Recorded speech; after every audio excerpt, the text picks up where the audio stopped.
We've reached the finale of the Netflix summer horror trilogy with Fear Street Part 3, 1666. Who's ready?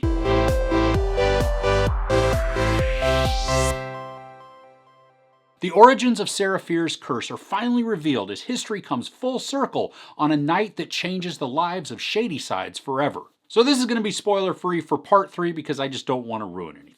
From what we saw in the teaser at the end of Part 2, and obviously from the title, we're going back 3 centuries to the settlement of Union, which later becomes Sunnyvale and Shadyside. In an effort to reunite Sarah Fier's hand with her body to hopefully end the curse, Dina has visions of the past where she is Sarah Fier. Now, each of these movies have had their own flair, pulling in vibes of the times in which they're set. You know, Part 1, taking place in 1994, has feels of Scream and I Know What You Did Last Summer, with a slightly modern feel in the approach to the horror. Part 2 obviously takes place in 1978, and that story really pulls in the campy horror vibes of Friday the 13th and Sleepaway Camp. Well, there weren't any movies around in 1666, but we certainly have films that depict that era. And there are 3 that immediately came to mind as far as the vibe when I was watching this final installment. I got the feels of The Village, The Crucible, and The Witch. And they all start with the.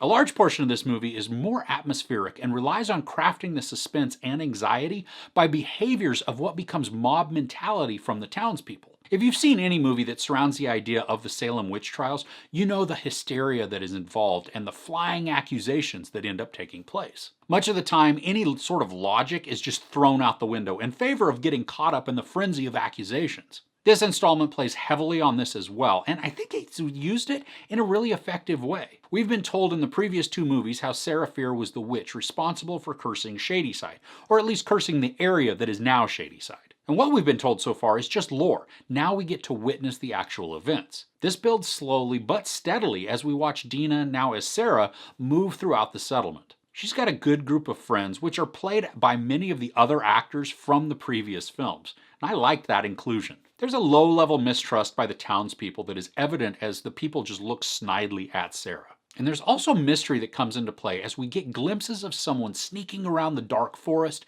spying, but also evading being caught. So all we get is the quick movement of somebody or something in the periphery. There's a point where this escalates quickly, and I really enjoyed how the excitement drastically increases as it does. From a technical perspective, I enjoyed the drabber tones that are present throughout.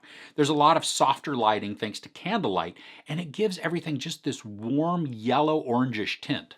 The candlelight also works to create a lot of shadows, which then obscure the scenes just the right amount to add an air of unease. I think in this one, the story may be a little more predictable than in the previous movies. The way they set up the characters does make some of it more obvious than I would have preferred, even though we already know that Sarah Fier is the one hanged and who places the curse.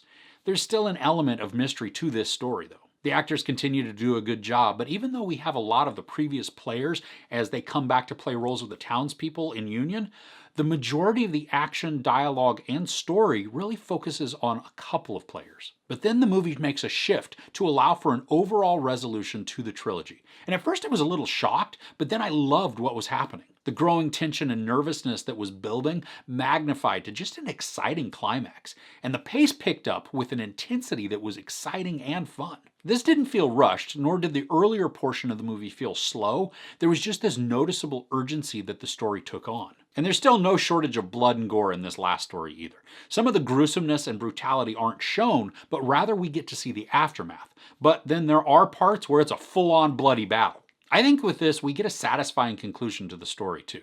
While more of this may be obvious, it's still a really fun way to spend an hour and 52 minutes. And I really like the quiet and steady increase of hysteria that grows in the town as people get swept up in their emotions and fear, and then they disregard any critical thinking. The characters continued to draw me in, and I had a lot of fun with the intensity that builds to that explosive climax. I think this is a great wrap-up to the trilogy, and overall was a really enjoyable viewing experience. I think it's going to be great to revisit these again soon and then binge them all back to back to back. There's sex, maybe some very brief nudity, a lot of profanity, and a massive helping of bloody and gruesome violence.